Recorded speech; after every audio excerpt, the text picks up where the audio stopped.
we will proceed to our and upon coming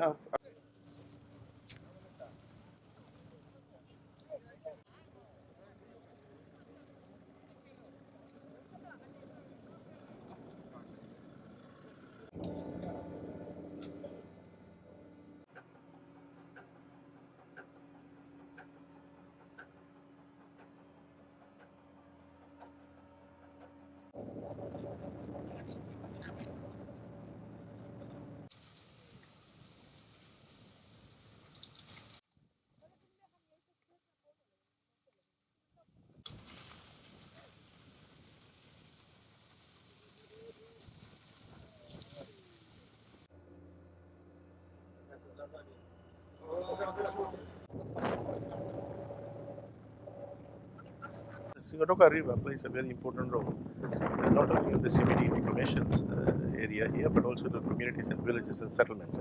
If the river does not have capacity to handle the volume of water, then villages are flooded, town is flooded, settlements also are flooded.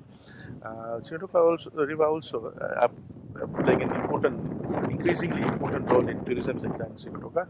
It can provide a 24 more importance towards the tourism sector if we really manage the river and look after the river. One of the aspects, one of the things that affects its contribution to the community, the commercial area, settlements and villages is issue of siltation of the river. This river is heavily silted because a lot of activities are happening upstream in the catchment area, watershed area, also below the catchment in village and settlements because of increasing agricultural work as well as deforestation. Because of that, huge amount of silt is deposited in the river, and we need to regularly, until such time we are managing the amount of siltation that comes into the waterway through the management of our catchments, we need to regularly desilt the river, dredge the river.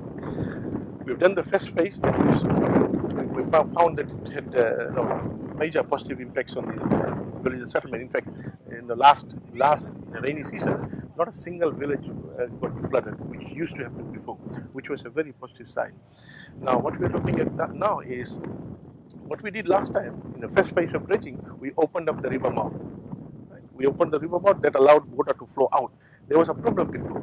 You would have noticed or heard from people saying the children were playing rugby on the river during low tide because of the amount of silt deposited there. So what we are now looking at is, in this second phase, we want to do two things. One, widen the river mouth. Second, dredge the river 1.6 kilometer upstream from the river mouth. Now, in the widening process, we are looking at removing 100,000 cubic meter of silt. Then dredging of upstream 1.6 kilometer, we're looking at removing 650,000 cubic meter of silt. So we're looking at a total of 750,000 cubic meter of silt to be removed over a 4-month period. It's a 4-month project. Now, this is a substantial amount of work, and if we are able to, if we complete this work, and I think there will be a major relief to the communities, to the town as well. These are silt which has value, and we just cannot give it out. Anything we dredge out belongs to Ministry of Lands. They can sell it out, and then in that process they'll have to give royalty to the landowners. So we are depositing it here, and the property now belongs to Ministry of Lands, and they're selling it out. My feeling is they're selling it out, but it is going in a smaller rate. No. We're looking at a third phase, maybe in the next financial year. Probably next financial year starts in August. Probably next year, hopefully. But we will wait and see how much we are assisting, and what is after 1.6 kilometer, whether we still need to desilt upstream. But that's a third phase, and we have got we have made some submission to factor some money in the upcoming budget. We commissioned the dredging work at Rewa River 3 weeks ago. Gawa River, Lambasa, and Vacation Channel, and Gelewanga, we commissioned the dredger last week Friday. This is the third one. Next Tuesday, next week, in Rekereki, we we're going to commission work to clear up the Penang River. That's another major work. And as you know, Penang is an area where a lot of flooding has been happening. And we did a lot of work in this town area for drainage work.